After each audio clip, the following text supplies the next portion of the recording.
sa maliit na baryo ng San Isidro, kilala si Aling Rosa bilang isang mabait, matulungin at iginagalang na matanda. Halos 78 taong gulang na siya at buong buhay niyang inalagaan ang kanyang maliit na lupain, taniman ng mga puno ng mangga at ang lumang bahay na minana pa niya sa kanyang mga magulang. Ngunit higit sa lahat ng kanyang pag-aari, ang pinakamahalaga sa kanya ay ang kanyang nag-iisang apo na si Miguel.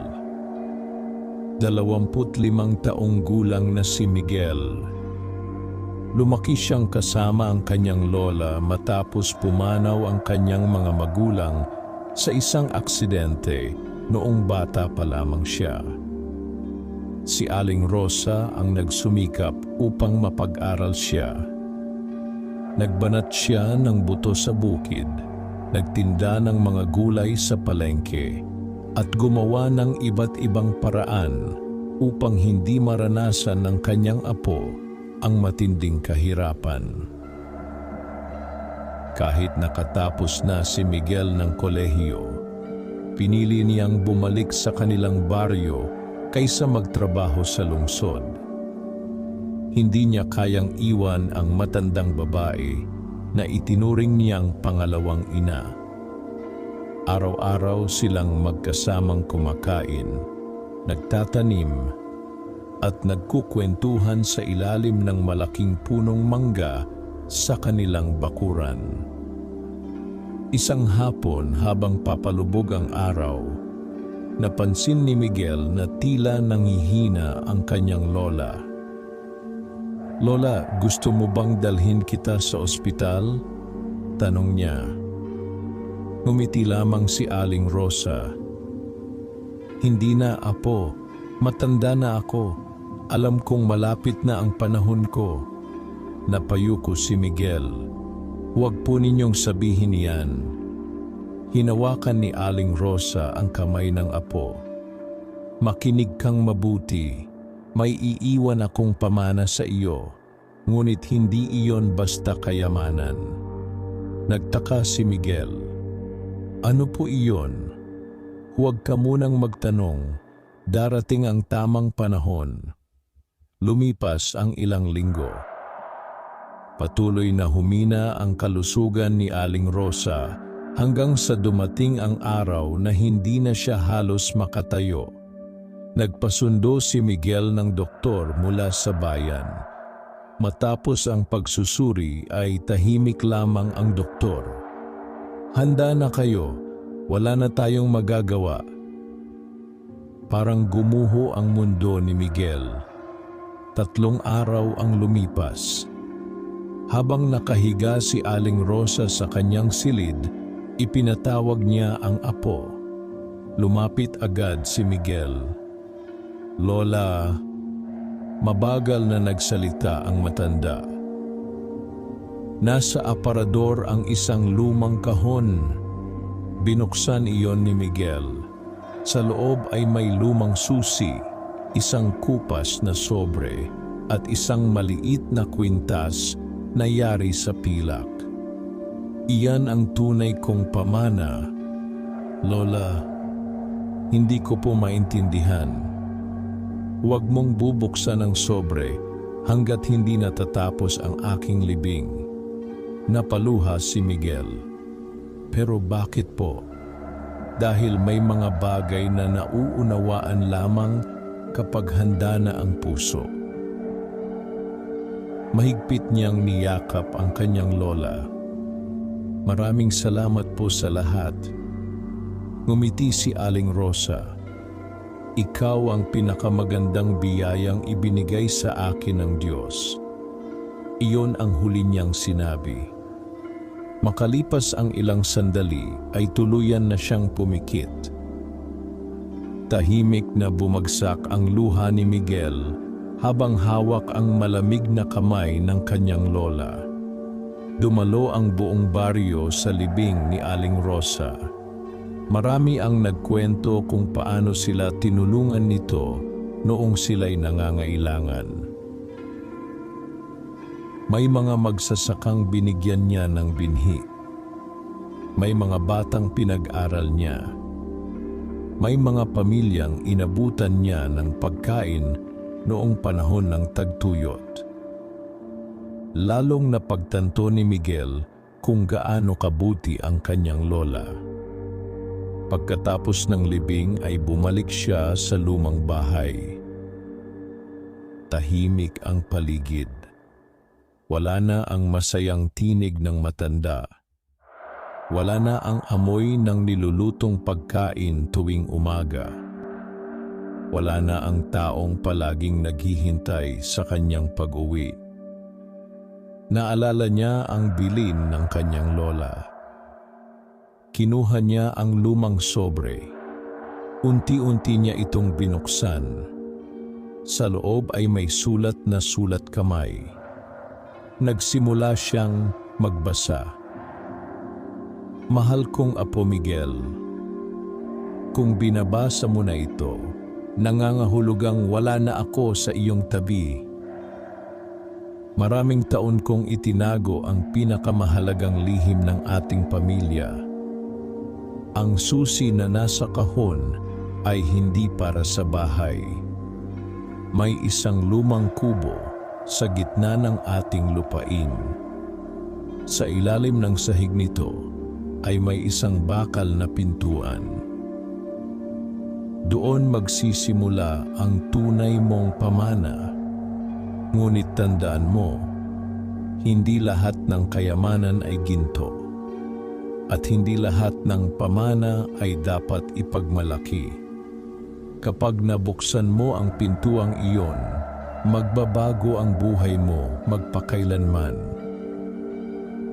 Natigilan si Miguel. Napatingin siya sa lumang susi. Hindi niya alam kung ano ang naghihintay sa kanya. Ngunit alam niyang hindi basta-basta ang iniwang habilin ng kanyang pinakamamahal na lola. Sa gabing iyon, habang tahimik ang buong baryo, mahigpit niyang hinawakan ang lumang susi. Hindi niya namamalayan na ang simpleng pamana ng kanyang lola ang magiging simula ng isang lihim na ilang henerasyon nang nakabaon sa kanilang pamilya. Madaling araw pa lamang ay gising na si Miguel. Halos hindi siya nakatulog sa magdamag dahil sa paulit-ulit niyang binabasa ang liham ng kanyang lola. Ang bawat salitang nakasulat doon ay tila may nakatagong kahulugan na unti-unting bumabagabag sa kanyang isipan. Matapos magdasal sa harap ng litrato ni Aling Rosa, inilagay niya sa kanyang bulsa ang lumang susi. Huminga siya ng malalim bago lumabas ng bahay. Tahimik ang buong baryo. Ang malamig na simoy ng hangin ay dumaraan sa malalaking puno ng mangga na ilang dekada nang inaalagaan ng kanyang lola. Habang naglalakad si Miguel patungo sa likod ng kanilang lupain, lalo niyang naaalala ang mga panahong magkasama silang nagtatanim at nag-aani. Hindi nagtagal ay narating niya ang lumang kubo. Halos natatakpan na ito ng makakapal na damo at gumagapang na baging. Ang bubong na yari sa nipa ay marami ng butas, habang ang mga dingding na kawayan ay unti-unti nang nilulumot. Noong bata pa siya, madalas siyang pinagsasabihan ng kanyang lola na huwag maglaro sa paligid ng kubong iyon. Hindi pa panahon para malaman mo ang sikreto ng lugar na iyan, lagi nitong sinasabi. Noon ay inakala lamang niyang isa iyong paraan upang hindi siya mapahamak. Ngunit ngayon, alam niyang may mas malalim na dahilan ang lahat. Pumasok siya sa loob ng kubo. Halos wala nang laman iyon maliban sa isang lumang mesa, sirang bangko, at ilang kalawanging kagamitan sa pagsasaka. Muli niyang inilabas ang liham. Sa ilalim ng sahig ay may bakal na pintuan. Dahan-dahan niyang sinuri ang bawat bahagi ng sahig. Lumipas ang ilang minuto bago niya napansin ang isang tabla na tila naiiba ang kulay. Lumuhod siya. Maingat niyang inangat ang tabla. Napahinto siya. Sa ilalim nito ay isang makapal na bakal na pinto na halos natatakpan na ng lupa. Eksakto ang sinabi ng kanyang lola. Mabilis na kumabog ang kanyang dibdib. Nilinis niya ang paligid hanggang lumitaw ang kalawangin nitong kandado. Kinuha niya ang lumang susi. Bahagya siyang nag-alinlangan. Naalala niya ang huling babala ng kanyang lola. Kapag nabuksan mo ang pintuang iyon, magbabago ang buhay mo magpakailanman. Ipinikit niya sandali ang kanyang mga mata. Pagkatapos ay ipinasok niya ang susi. Isang ikot, 2 ikot. Kasunod noon ay isang malakas na tunog ng pagbukas ng kandado. Unti-unti niyang itinulak ang bakal na pinto. Lumabas ang malamig na hanging tila matagal na nakakulong sa ilalim ng lupa. Lumitaw ang isang makitid na hagdang bato na pababa sa kadiliman. Kumuha si Miguel ng lumang gasera mula sa kubo at sinindihan ito. Bawat hakbang pababa ay lalong nagpapalakas ng kanyang kaba. Pagdating sa pinakailalim, ay bumungad sa kanya ang isang maliit ngunit maayos na silid. Hindi ito kahawig ng isang taguan ng kayamanan. Malinis ang paligid. May mga istanteng kahoy na puno ng matatandang aklat. May mga nakarolyong mapa. May mga kahong yari sa narra. Sa gitna ng silid ay isang malaking mesa. At sa ibabaw nito ay isang makapal na aklat na nababalutan ng katad. Nakasulat sa pabalat nito ang mga salitang kasaysayan ng angkan ng mga Santiago. Napakunot ang noo ni Miguel. Hindi niya alam na may ganito palang kasaysayan ang kanilang pamilya. Binuksan niya ang unang pahina. Naroon ang pangalan ng kanyang lolo, ng kanyang lola, ng kanyang mga magulang, at maging ang sarili niyang pangalan. Habang binabasa niya ang mga sumunod na pahina, unti-unti niyang natuklasan na ang kanilang angkan ay hindi kailanman naging mayaman sa salapi. Sa halip, kilala sila sa pagiging mga tagapag-ingat ng isang pambihirang pamana. Isang pamana na hindi maaaring ipagbili, ipamigay, o ipagpalit. Nakasaad sa aklat na sa bawat henerasyon ay iisa lamang ang pinipiling magmana ng tungkuling iyon. At sa pagkakataong ito, siya ang napili. Bigla niyang napansin ang isang maliit na kahong kahoy sa tabi ng aklat. Nang buksan niya iyon ay may nakita siyang lumang medalyong pilak na may kakaibang ukit ng puno at araw. Kasama nito ang isang sulat na sulat kamay ng kanyang lola. Miguel, kung narating mo ang silid na ito, nangangahulugan itong tinanggap mo ang responsibilidad ng ating pamilya. Ang tunay na kayamanan ay hindi ang mga bagay na makikita ng mata. Ang pinakamahalagang pamana ay ang dangal, kabutihan, at paninindigang ipinasa sa atin ng ating mga ninuno. Ngunit may mga taong matagal nang naghahanap sa lihim na ito. Kapag nalaman nilang ikaw na ang tagapagmana, gagawin nila ang lahat upang makuha ang ating iniingatan. Napatigil si Miguel. Kasabay noon ay may narinig siyang mahinang yabag sa itaas ng kubo. May ibang tao sa labas. Agad niyang pinatay ang ilaw ng gasera at tahimik na tumingin sa hagdan. May aninong dumaan sa siwang ng bukas na pinto. Hindi niya alam kung sino ang naroon, ngunit isang bagay ang malinaw sa kanya. Hindi lamang siya ang nakaaalam na may lihim na nakatago sa ilalim ng lumang kubo. Nanatiling tahimik si Miguel sa loob ng lihim na silid. Mahigpit niyang hawak ang gasera habang nakatuon ang kanyang paningin sa hagdang bato. Ang mahinang yabag na narinig niya ay biglang tumigil. Lumipas ang ilang sandali. Wala nang ibang tunog kundi ang mahinang ihip ng hangin na pumapasok mula sa nakabukas na bakal na pinto. Dahan-dahan siyang umakyat. Pagdating niya sa bukana ng hagdan ay maingat niyang sinilip ang loob ng kubo. Wala siyang nakitang tao.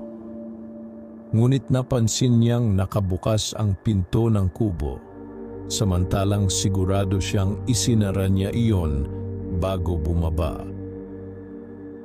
Lumabas siya at sinuri ang paligid. Sa malambot na lupa ay may bakas ng sapatos na hindi kanya. May dumaan nga roon. Hindi niya alam kung sino. Tahimik siyang bumalik sa bahay, dala ang makapal na aklat, ang medalyong pilak, at ang liham ng kanyang lola.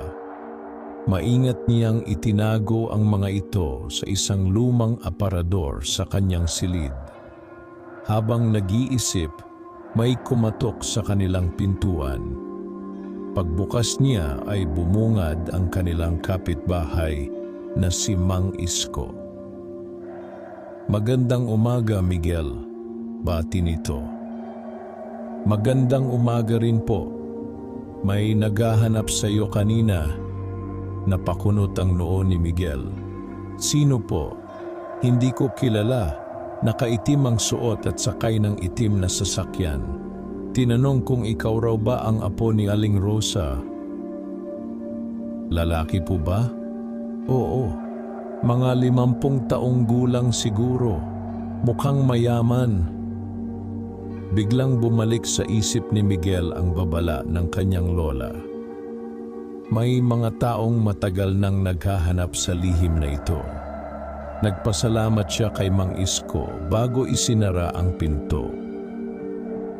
Hindi pa man siya nakakapag-isip ng mabuti ay may humintong sasakyan sa harap ng kanilang bahay. Isang mamahaling itim na SUV. Mula rito ay bumaba ang isang lalaking nakasuot ng mamahaling Amerikana. May kasama itong 2 malalaking lalaki na halatang nagsisilbing mga guwardiya.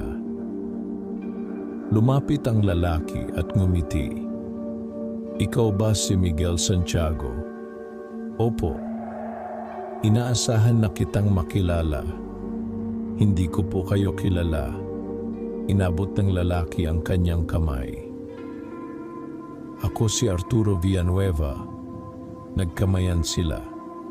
Napansin ni Miguel ang matalim na tingin ng lalaki na tila sinusuri ang bawat kilos niya. "Narinig kong pumanaw na ang iyong lola. Nakikiramay ako." "Salamat po." Hindi biro ang mawalan ng mahal sa buhay. Tumango lamang si Miguel. Pagkaraan ng ilang segundo ay nagsalita muli si Arturo. "Alam kong marami siyang iniwang ari-arian." Napansin ni Miguel ang pagbabago ng tono nito. "Kaunti lamang po." Ngumiti si Arturo. "Huwag mo akong lokohin." Nanahimik si Miguel. Ilang dekada ko nang kilala ang iyong lola. Nabanggit po ba niya kayo? Hindi. Nakakapagtaka. Bahagyang natawa si Arturo. May mga taong pinipiling kalimutan ang nakaraan. Tumitig siya sa bahay. Sabihin mo na lamang sa akin kung nasaan ang iniwan niyang pamana. Napalunok si Miguel. Hindi ko po alam ang sinasabi ninyo. Nagbago ang ekspresyon ng lalaki. Makinig kang mabuti. Lumapit ito ng bahagya. May isang bagay na itinago ang iyong pamilya sa loob ng maraming taon. Kung ano man iyon, wala po akong alam. Kung ganoon, may inilabas siyang sobre. Binuksan niya ito at ipinakita ang lumang larawan. Nakita ni Miguel ang kanyang batang lola kasama ang isang binatang lalaki. Si Arturo iyon. Nagulat siya. Magkakilala pala kayo. Hindi lang magkakilala. Malalim ang buntong hininga ni Arturo. Minsan ay magkasama kaming nangarap. Tahimik na nakinig si Miguel. Pero mas pinili niyang maging tagapag-ingat ng lihim kaysa bumuo ng buhay kasama ako. Hindi malaman ni Miguel kung ano ang sasabihin. Kung buhay pa siya, sana sinabi na niya sa iyo ang totoo. Ano pong totoo? Hindi lamang ikaw ang may karapatan sa pamana. Napatingin si Miguel sa kanya. Anong ibig ninyong sabihin? Hindi agad sumagot si Arturo. Sa halip ay ngumiti lamang ito. Pag-isipan mo ang sinabi ko. Iniabot niya ang isang calling card. Kapag gusto mo nang malaman ang buong katotohanan, tawagan mo ako. Pagkatapos ay bumalik siya sa kanyang sasakyan. Unti-unting umalis ang mga ito hanggang sa mawala sa dulo ng kalsada. Naiwan si Miguel na puno ng tanong. Agad siyang bumalik sa kanyang silid. Muli niyang binuksan ang aklat ng kanilang angkan. Isa-isang sinuri ang bawat pahina. Hanggang sa may nahulog na isang lumang litrato mula sa pagitan ng mga pahina. Pinulot niya iyon, napatigil siya. Sa larawan ay naroon ang batang si Aling Rosa. Katabi nito ang isang binatang lalaki. At sa likod ng larawan ay may nakasulat na maikling pangungusap. Hindi lahat ng nagtitiwala ay nananatiling tapat. Mahigpit na napahawak si Miguel sa larawan. Unti-unti niyang napagtanto na ang pamana ng kanyang lola ay hindi lamang tungkol sa isang lihim na iniingatan ng kanilang pamilya. Ito rin ay tungkol sa isang pagtataksil na nangyari maraming taon na ang nakalipas. Isang pangyayaring tila muling bumabalik upang guluhin ang kanyang buhay. Magdamag na hindi nakatulog si Miguel. Paulit-ulit niyang pinagmasdan ang lumang larawan ni na Aling Rosa at Arturo Villanueva. Hindi niya maintindihan kung bakit hindi kailanman nabanggit ng kanyang lola ang lalaking iyon sa buong panahon na magkasama sila. Kinabukasan, maaga siyang nagtungo sa lihim na silid sa ilalim ng lumang kubo. Tahimik niyang isinara ang bakal na pinto at muling binuksan ang makapal na aklat ng kanilang angkan. Sa bawat pahinang kanyang binabasa, mas lumalalim ang kanyang pagkaunawa sa tunay na pamana ng kanilang pamilya. Nakasulat doon na mahigit 100 taon nang nagsisilbing tagapag-ingat ang kanilang angkan ng isang napakahalagang kasulatan. Hindi ito isang kasulatan tungkol sa kayamanan, kundi isang dokumentong nagpapatunay sa tunay na hangganan ng malawak na lupain na minsang pag-aari ng mga magsasaka ng San Isidro.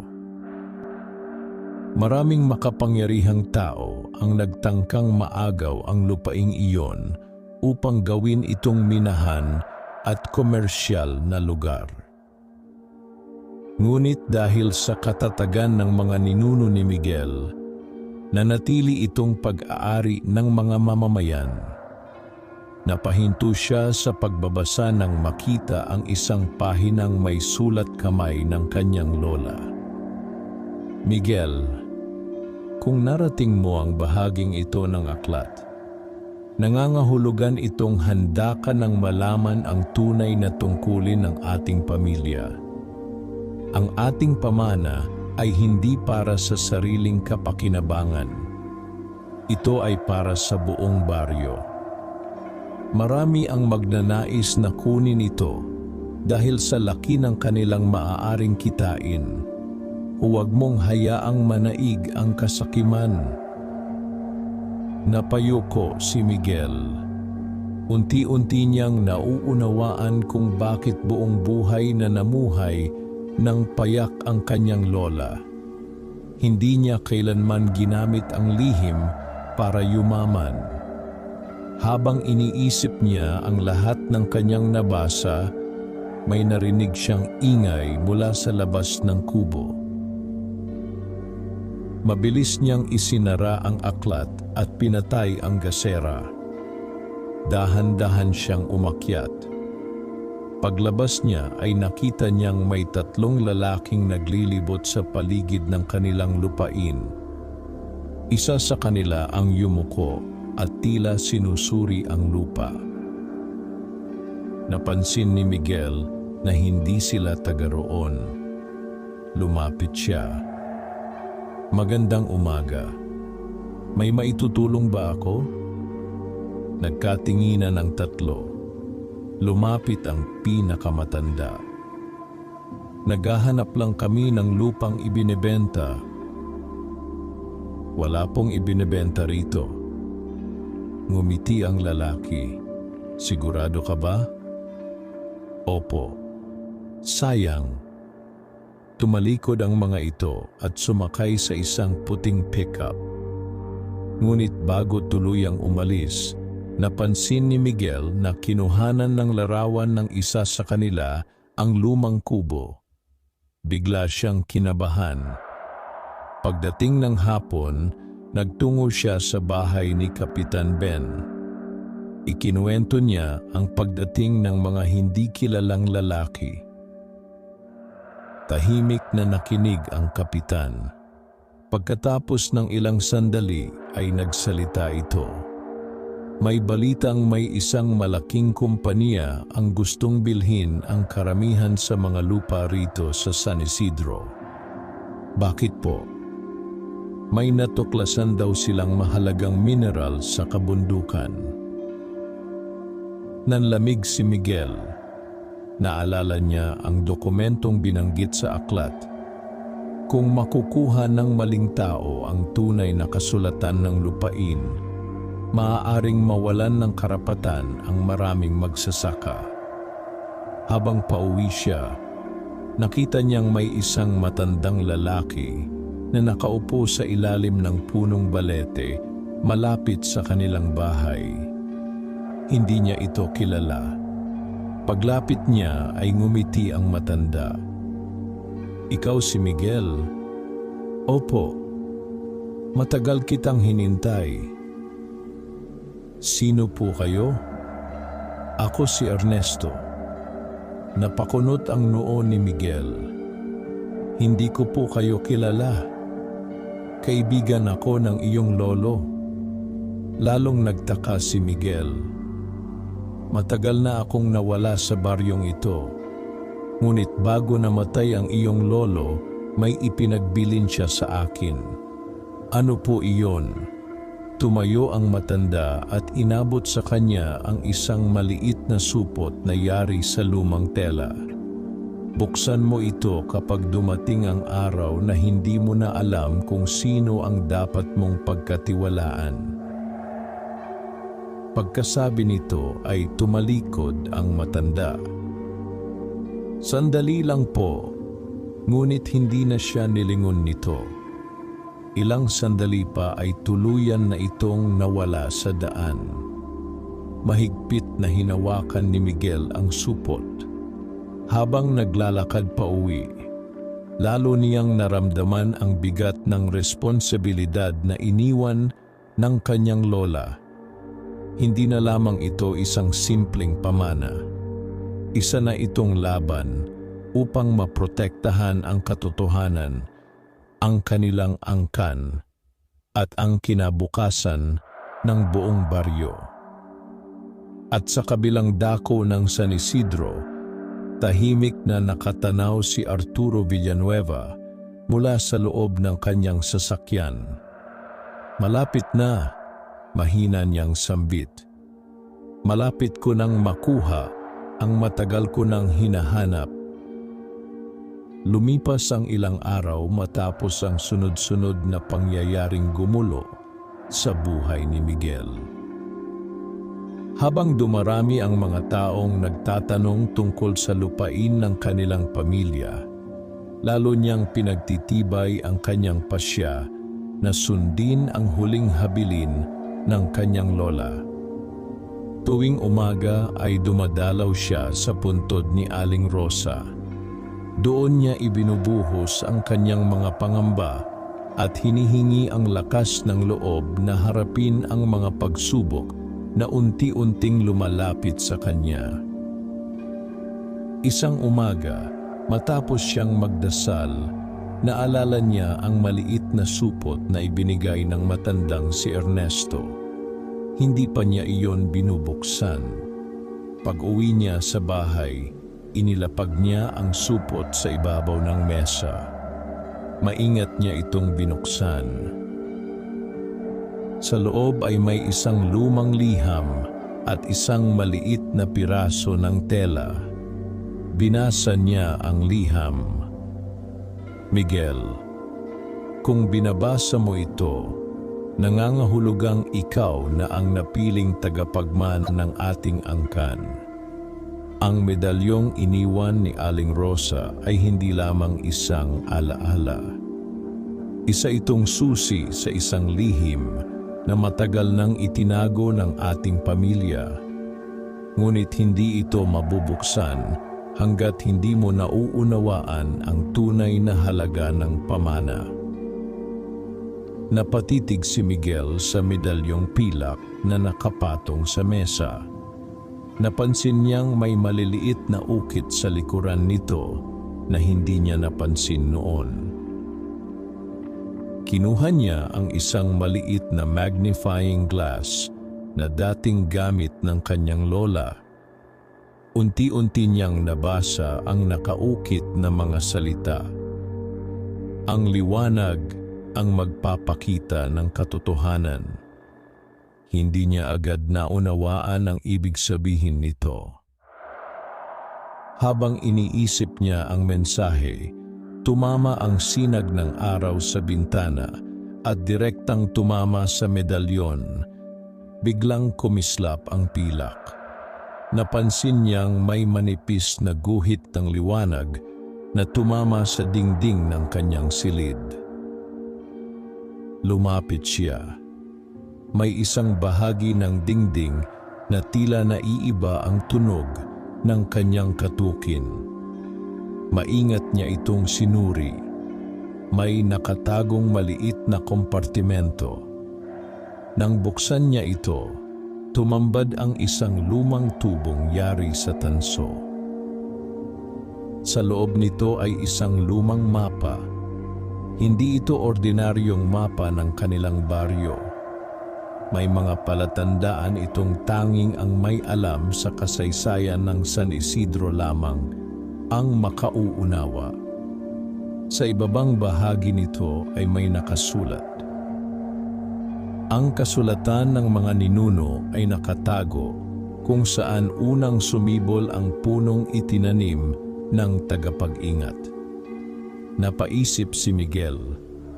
Bigla niyang naalala ang kwento ng kanyang lola tungkol sa isang matandang punong acacia na itinanim pa ng kanyang lolo maraming dekada na ang nakararaan. Matatagpuan iyon sa pinakadulong bahagi ng kanilang lupain. Habang pinag-aaralan niya ang mapa, may narinig siyang malakas na katok sa pintuan.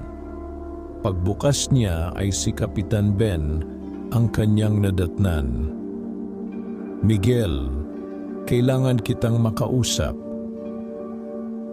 "May problema po ba?" Tumango ang kapitan. "May mga taong umiikot sa baryo at hinihikayat ang mga magsasaka na ibenta ang kanilang mga lupa."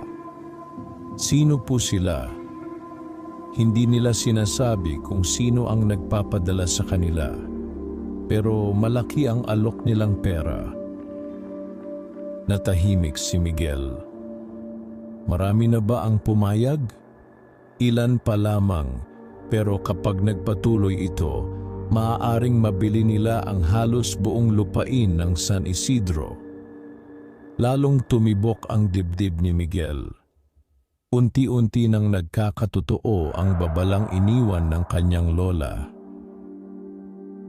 Pagkaalis ng kapitan, maingat niyang itinupi ang mapa at itinago ito kasama ng aklat ng kanilang angkan.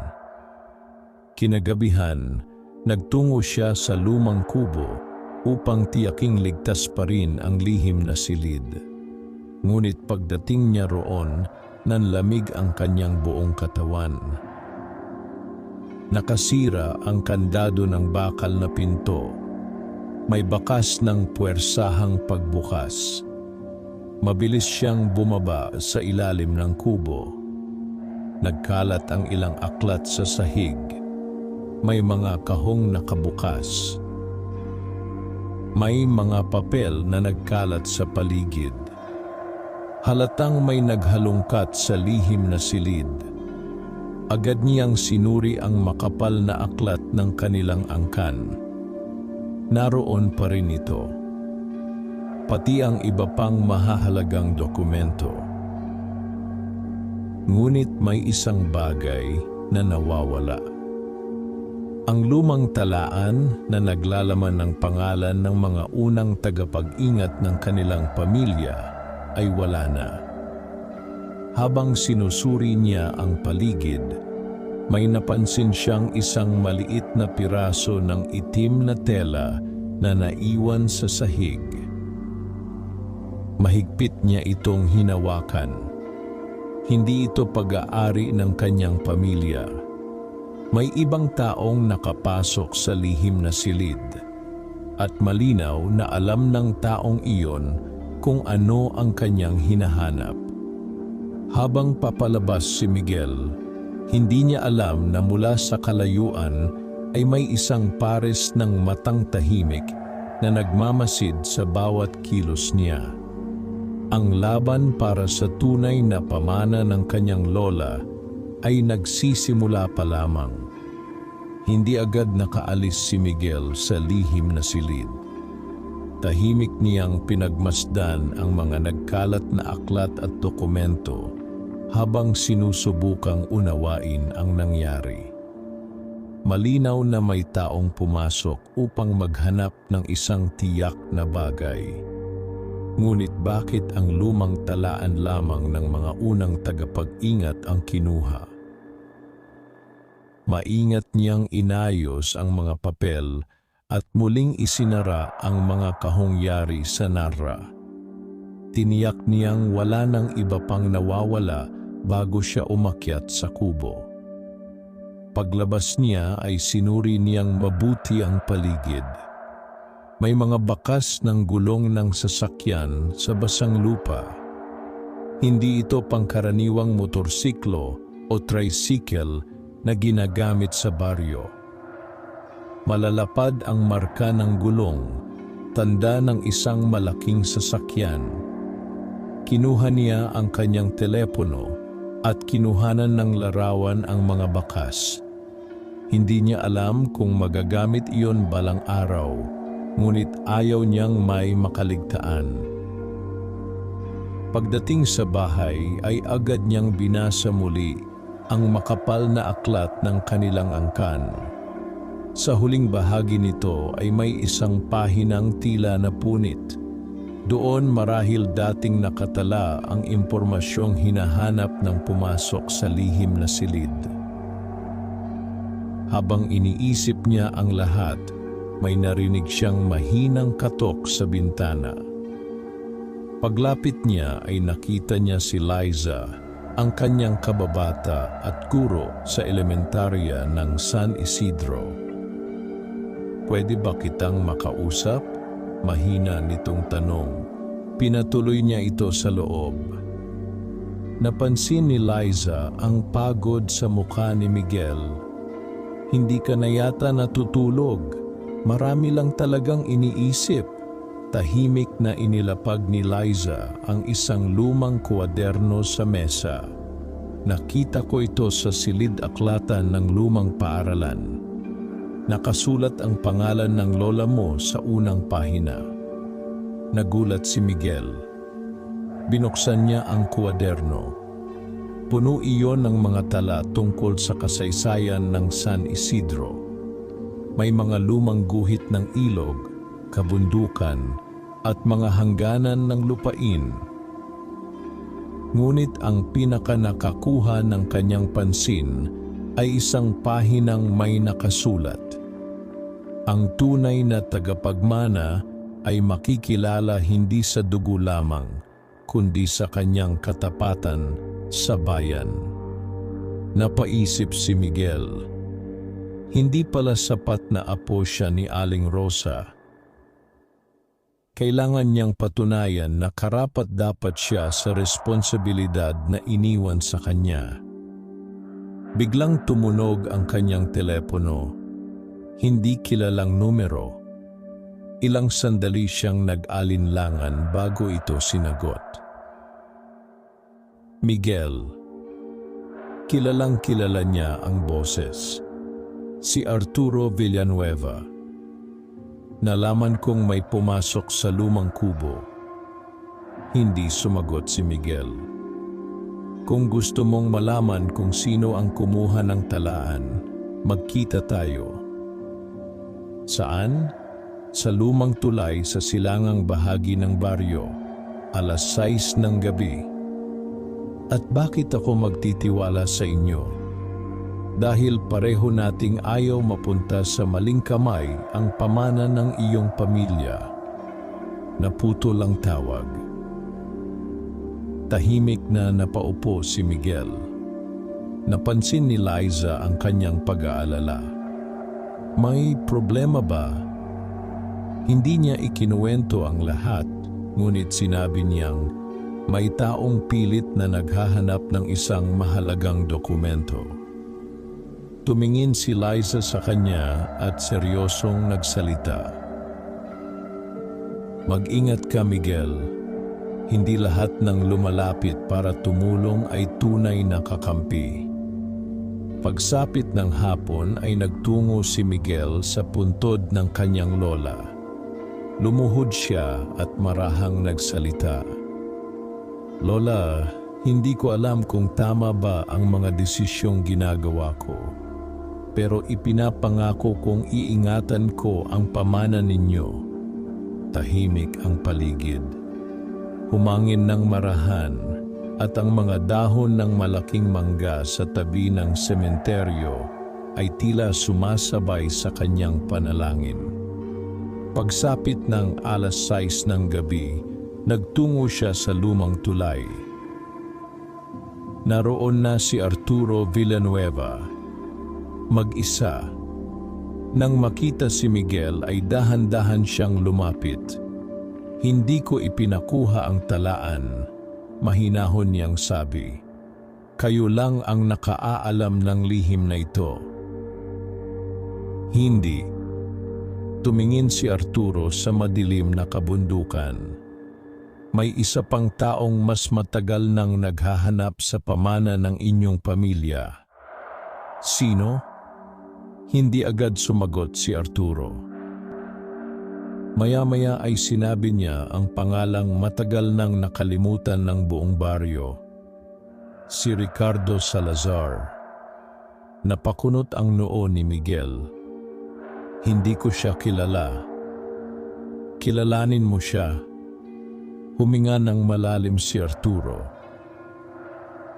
Siya ang dating kasosyo ng iyong lolo at siya rin ang taong nagtaksil sa buong angkan ninyo. Nanlaki ang mga mata ni Miguel. Hindi pa man siya nakapagtatanong ay may malakas na ilaw ng sasakyan na tumapat sa kanilang dalawa. Sunod-sunod na bumukas ang mga pinto nito. May 4 na lalaking nakaitim ang mabilis na bumaba at nagsimulang lumapit sa kanila. Napatingin si Arturo kay Miguel.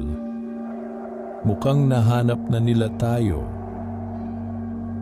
Tumigil ang 4 na lalaking nakaitim, ilang hakbang lamang ang layo kina Miguel at Arturo. Hindi sila nagsalita. Ang kanilang mga tingin ay sapat na upang ipahiwatig na hindi sila naparoon para sa isang maayos na pag-uusap. Tahimik na humakbang si Arturo at bahagyang hinarangan si Miguel. Manatili kang kalmado, mahina niyang sabi. Lumapit ang pinakamatangkad sa 4. Ginoong Villanueva, pinasasama kayo ni Ginoong Ricardo Salazar. Hindi nagbago ang ekspresyon ni Arturo. Sabihin ninyo sa kanya na wala siyang makukuha sa akin. Tumawa ang lalaki. Hindi na kayo ang mahalaga sa amin. Unti-unti siyang lumingon kay Miguel. Ang kailangan namin ay ang bagong tagapagmana. Naramdaman ni Miguel ang mabilis na tibok ng kanyang puso. Hindi niya inaasahang malaman ng mga ito ang kanyang pagkakakilanlan. Nasaan ang talaan? Tanong ng lalaki. Wala sa akin, matatag na sagot ni Miguel. Hindi naniwala ang mga ito. Lumapit pa ang isa sa kanila. Bata, huwag mo nang pahirapan ang sarili mo. Bago pa man sila makalapit ng husto, dumating ang isang sasakyan mula sa kabilang dulo ng tulay. Bumusina ito ng malakas. Napatingin ang 4 na lalaki. Sinamantala ni Arturo ang pagkakataon. Halikayo! Hinila niya si Miguel patungo sa makitid na daan sa gilid ng ilog. Hindi sila huminto sa pagtakbo hanggang marating nila ang isang lumang bodega na matagal nang hindi ginagamit. Kapwa sila hingal na hingal. Makalipas ang ilang sandali ay nagsalita si Miguel. Sino ba talaga si Ricardo Salazar? Napabuntong hininga si Arturo. Panahon na upang malaman mo ang buong katotohanan. Tahimik siyang naupo sa isang lumang kahon. Mahigit 30 taon na ang nakalipas. 4 kaming pinagkatiwalaan ng lihim ng inyong pamilya. Kasama ang lolo at lola ko, tumango si Arturo. Kasama rin si Ricardo. Nagpatuloy siya. Noong panahong iyon, may isang malaking kumpanya ang gustong angkinin ang lupain ng San Isidro. Nangako sila ng malaking halaga kapalit ng dokumentong nagpapatunay sa tunay na hangganan ng mga lupa. At ano ang nangyari? Tinanggihan ng lolo mo. Si Ricardo naman, pinili niya ang pera. Natahimik si Miguel. Sinubukan niyang nakawin ang mga dokumento, ngunit nabigo siya. Mula noon ay isinumpa niyang babawiin ang lahat. Bakit hindi siya isinumbong? Humingi siya ng tawad. Inakala naming nagbago na siya. Malungkot na ngumiti si Arturo. Iyon ang pinakamalaking pagkakamali namin. Napayuko si Miguel. Unti-unti niyang nauunawaan kung bakit napakahalaga ng iniwang babala ng kanyang lola. Hindi lamang kayamanan ang nakataya, pati ang kinabukasan ng buong baryo. Habang nag-uusap sila ay may nahulog na maliit na sobre mula sa bulsa ni Arturo. Pinulot iyon ni Miguel. Nakasaad sa harapan nito ang sulat kamay ni Aling Rosa. Para kay Arturo. Napatingin siya rito. Hindi mo pa ba ito nabubuksan? Umiling si Arturo. Hindi ko nagawang basahin matapos siyang mawala sa buhay ko. Iniabot ni Miguel ang sobre.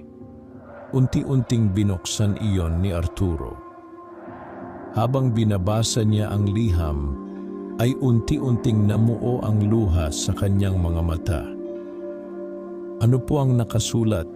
Tanong ni Miguel. Matagal bago siya nakasagot. Humihingi siya ng tawad. Nang dahil saan? Dahil kinailangan niyang ilayo ang sarili niya sa akin. Tahimik na ipinagpatuloy ni Arturo ang pagbabasa. Pagkaraan ng ilang sandali ay iniabot niya ang liham kay Miguel. Nakasulat doon, Arturo, alam kong masasaktan kita sa aking desisyon. Ngunit kung mananatili kang malapit sa akin, malalagay ka rin sa panganib. Alam kong hindi titigil si Ricardo hanggat hindi niya nakukuha ang ating iniingatan. Mas mabuti nang kamuhian mo ako kaysa mawalan pa ako ng isa pang taong mahalaga sa aking buhay. Tahimik na napaluha si Arturo. Ngayon lamang niya nalaman ang tunay na dahilan kung bakit siya nilayuan ni Aling Rosa. Maraming taon na ang nakalipas. Hindi siya ipinagtabuyan dahil sa kawalan ng pagmamahal, kundi dahil nais lamang siyang iligtas. Biglang tumunog ang telepono ni Miguel.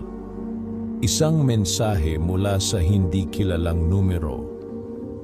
Kung gusto mong makitang buhay ang mga taong tumutulong sa iyo, dalhin mo ang medalyon sa lumang simbahan bukas ng 10:00 ng umaga. Kasunod nito ay isang litrato. Nanlaki ang mga mata ni Miguel.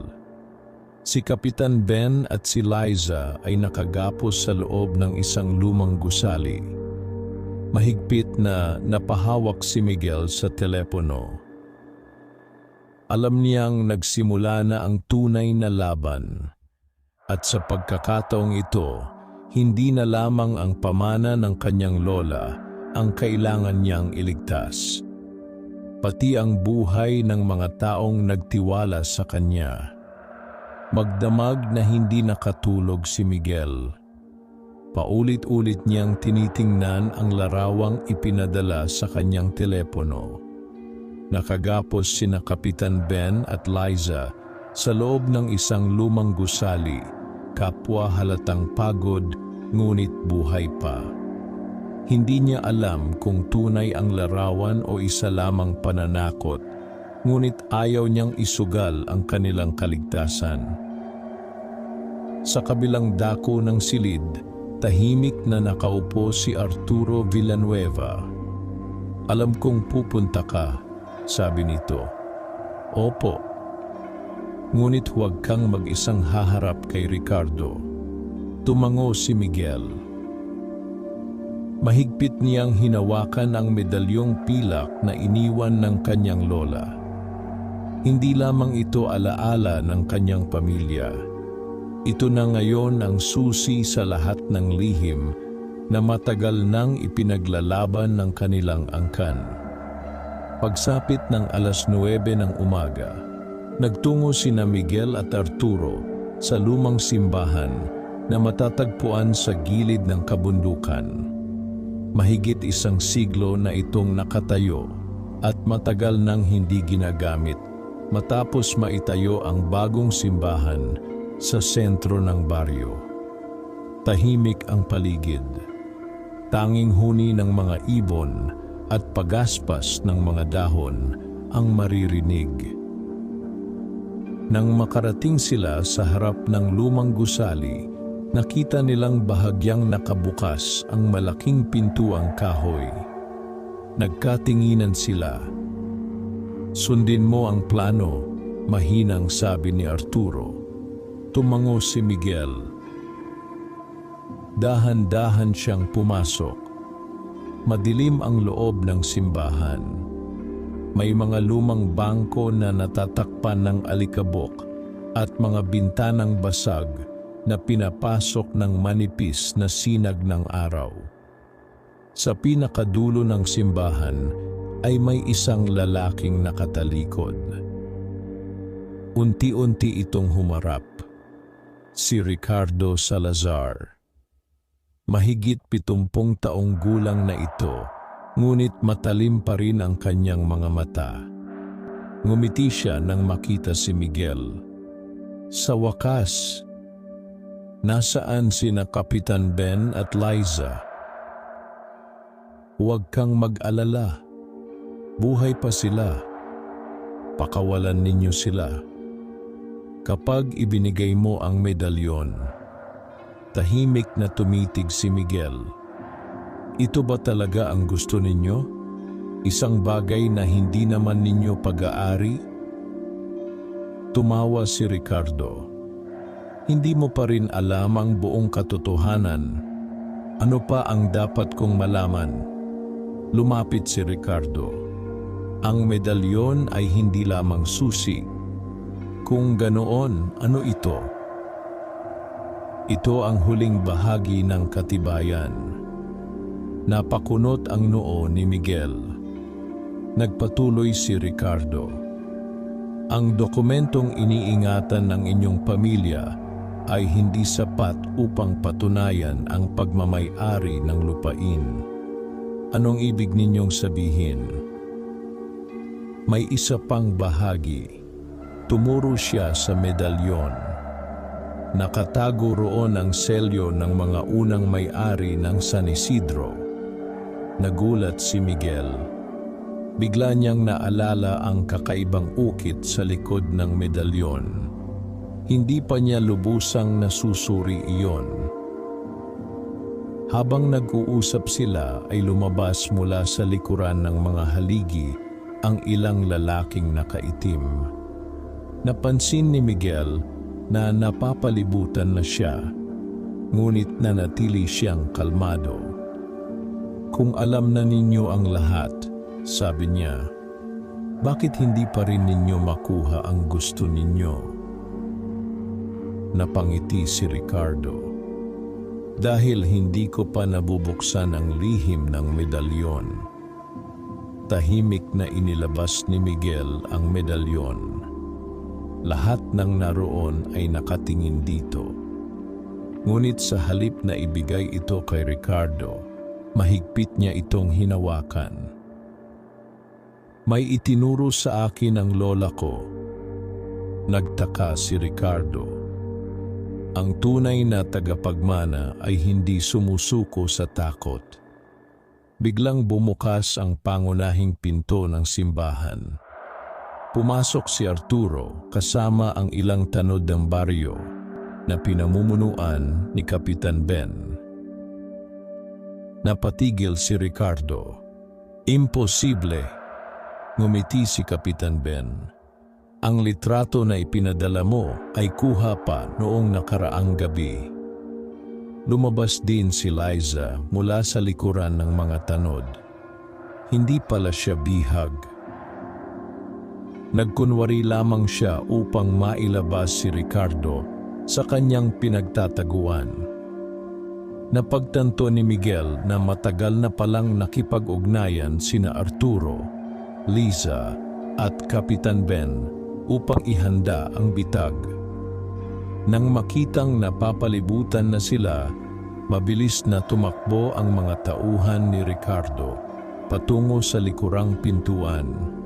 Ngunit bago tuluyang makatakas si Ricardo, huminto siya at tumingin kay Miguel. Akala mo ba rito nagtatapos ang lahat? Mahigpit niyang itinuro ang medalyon. Kapag nalaman mo ang tunay na laman niyan, mauunawaan mong mas malaki pa ang lihim na iniwan ng lola mo.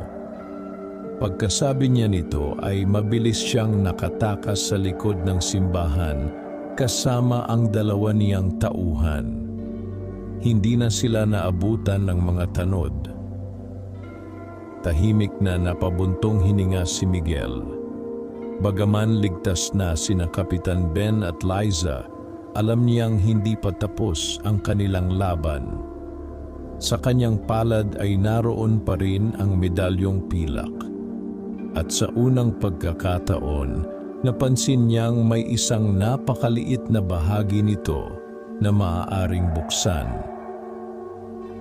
Parang may nakatagong lagayan sa loob. Mahigpit niya itong hinawakan. Pakiramdam niya ay naroon ang huling susi sa misteryong iniwan ng kanyang pinakamamahal na lola. Pagbalik nila mula sa lumang simbahan, hindi na mapakali si Miguel. Paulit-ulit niyang pinagmamasdan ang medalyong pilak na iniwan ng kanyang lola.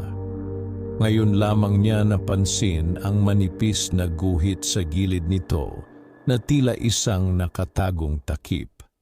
Tahimik silang naupo nina Arturo, Liza at Kapitan Ben sa lumang bahay ni Aling Rosa.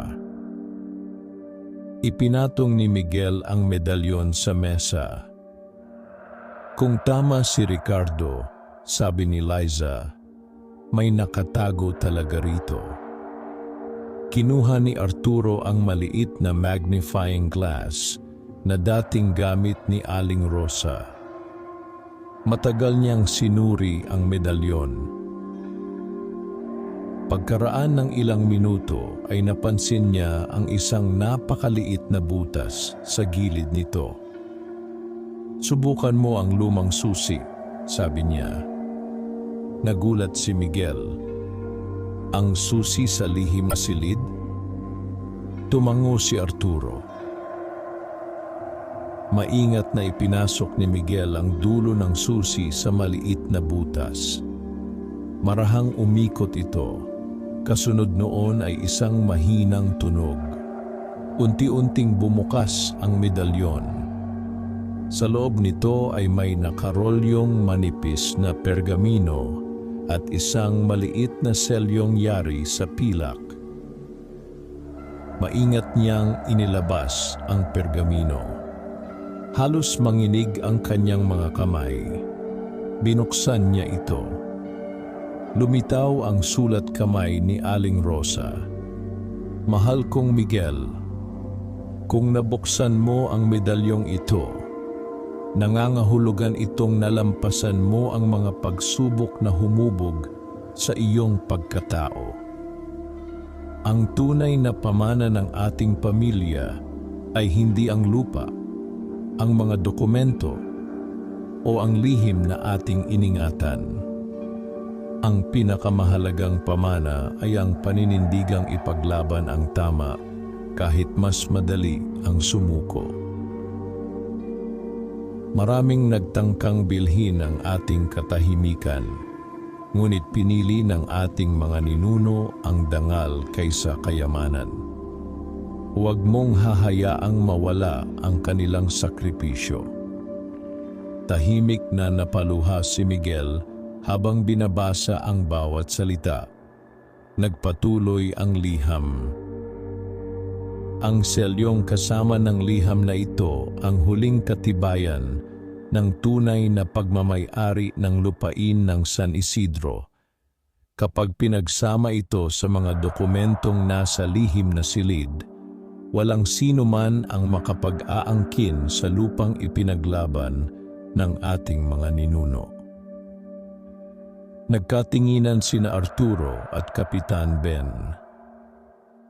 Ngayon ay malinaw na sa kanila kung bakit desperadong makuha ni Ricardo ang medalyon. Hindi ito tungkol sa kayamanan. Ito ay tungkol sa kapangyarihan at pagmamay-ari ng buong lupain. Biglang tumunog ang telepono ni Kapitan Ben. Matapos ang ilang sandali ay seryoso siyang tumingin sa kanila. May balita ako. Ano po yon? Tanong ni Miguel. Nakita ng mga tanod ang sasakyan ni Ricardo. Saan? Sa lumang bahay sa gilid ng bundok. Tumayo si Arturo. Iyon ang dati niyang pinagtataguan. Tahimik na tumayo rin si Miguel. Hindi na tayo maaaring maghintay. Ngunit bago sila umalis, ay may inilabas si Arturo mula sa kanyang bulsa. Isang lumang susi. Ito ang susi sa lumang bahay ni Ricardo. Nagulat si Miguel. Bakit nasa inyo iyan? Dahil noon, magkaibigan pa kami. Napayuko si Arturo. Hiniling sa akin ng lola mo na itago ito hanggang sa dumating ang tamang panahon. Hindi na nagsalita pa si Miguel. Alam niyang nalalapit na ang wakas ng mahabang laban na sinimulan pa ng kanyang mga lolo at lola. Habang papalubog ang araw, sabay-sabay silang nagtungo sa kabundukan. Tahimik ang daan.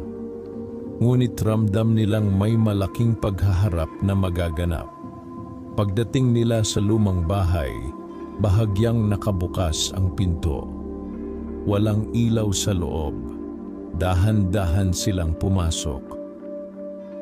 Ngunit pagdating nila sa gitna ng sala, ay natigilan silang lahat.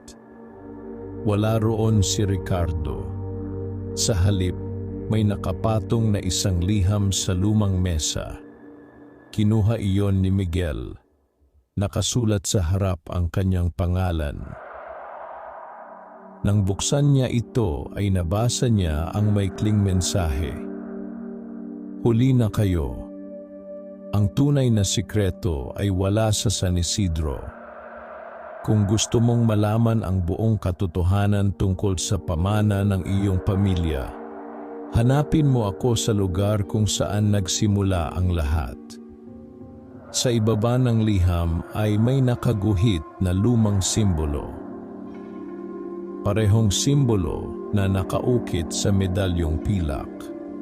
Napahigpit ang hawak ni Miguel sa liham. Alam niyang ang kanilang huling paglalakbay ay magsisimula na. At doon, malalaman niya ang pinakamatinding lihim na matagal nang itinago ng kanyang pamilya. Madilim pa nang umalis sina Miguel, Arturo, Lisa at Kapitan Ben patungo sa kabundukang nasa hangganan ng San Isidro. Hawak ni Miguel ang liham ni Ricardo at ang medalyong pilak na iniwan ng kanyang lola. Iisa lamang ang nasa kanyang isipan. Tapusin ang laban na nagsimula pa sa panahon ng kanyang mga ninuno.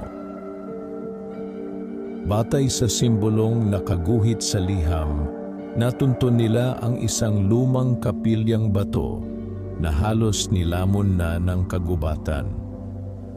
Ayon sa mga matatanda sa baryo, iyon ang unang lugar na tinipunan ng mga unang pamilya na nagtayo ng San Isidro mahigit isang siglo na ang nakalipas.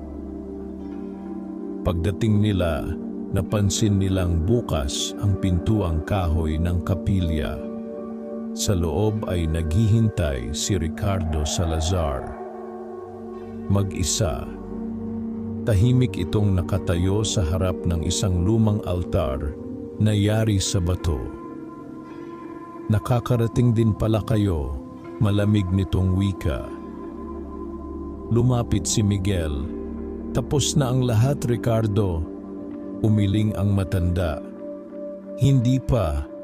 Inilabas niya ang lumang talaan na ninakaw sa lihim na silid. "Ito na lang ang kulang sa akin."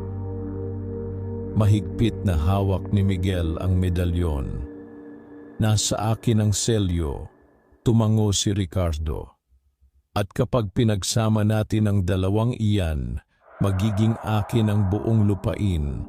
Tahimik na napangiti si Miguel. "Hindi ninyo pa rin nauunawaan ang iniwan ng aking lola." Napakunot ang noo ni Ricardo. Dahan-dahang inilabas ni Miguel ang pergamino mula sa medalyon at iniabot ito kay Arturo. Pagkatapos ay binuksan niya ang makapal na aklat ng kanilang angkan na dala niya. Sa huling pahina ay may nakatagong mensaheng hindi nila napansin noon. Nakasulat doon, "Ang sinumang maghangad ng pamana para sa pansariling kapakinabangan ay hindi kailanman magiging tunay na tagapagmana." Kasunod nito ay ang huling habilin ni Aling Rosa. "Kapag dumating ang panahon na kailangan nang ilabas ang katotohanan, ibigay ninyo ang mga dokumento sa pamahalaan at sa buong mamamayan ng San Isidro. Ang lupang ito ay hindi pag-aari ng isang pamilya. Ito ay pamana ng buong baryo." Natahimik ang lahat. Maging si Ricardo ay napatitig sa mga salitang iyon. Unti-unti niyang naunawaan ang katotohanan. Walang sino man ang maaaring maging nag-iisang may-ari ng lupain. Ang lahat ng kanyang paghahangad sa loob ng maraming taon ay nakabatay sa maling paniniwala. Mahina siyang napaupo. "Bigo pala ako." Tahimik na lumapit si Arturo.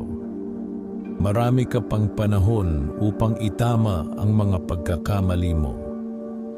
Napayuko si Ricardo. Tumulo ang kanyang mga luha. "Pinairal ko ang kasakiman, at dahil doon, nawala ang mga kaibigan ko." Lumapit si Miguel at iniabot ang kanyang kamay. Hindi na mababawi ang nakaraan, pero maaari pang magsimula ang pagbabago. Tinanggap ni Ricardo ang kanyang kamay at tuluyang isinuko ang lumang talaan. Makalipas ang ilang araw, isinapubliko ni Miguel, Arturo, Kapitan Ben at ng mga kinauukulan ang lahat ng dokumentong nagpapatunay sa tunay na kasaysayan ng San Isidro. Sa tulong ng mga ito, opisyal na kinilala ang karapatan ng mga magsasaka sa kanilang mga lupain. Nabigo ang planong agawin ang baryo para sa pansariling interes. Ang lihim na silid sa ilalim lumang kubo ay ginawang maliit na museo upang maipreserba ang kasaysayan ng kanilang angkan at ng buong komunidad. Ang mga aklat, mapa at lumang kasulatan ay iningatang mabuti upang magsilbing gabay sa mga susunod na salinlahi.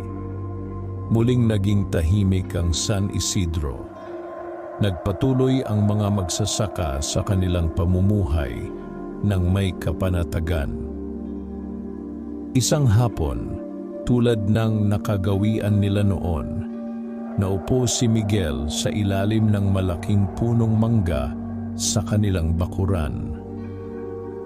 Sa kanyang tabi ay nakapatong ang medalyong pilak, ngunit hindi na niya ito tinitingnan bilang isang kayamanan.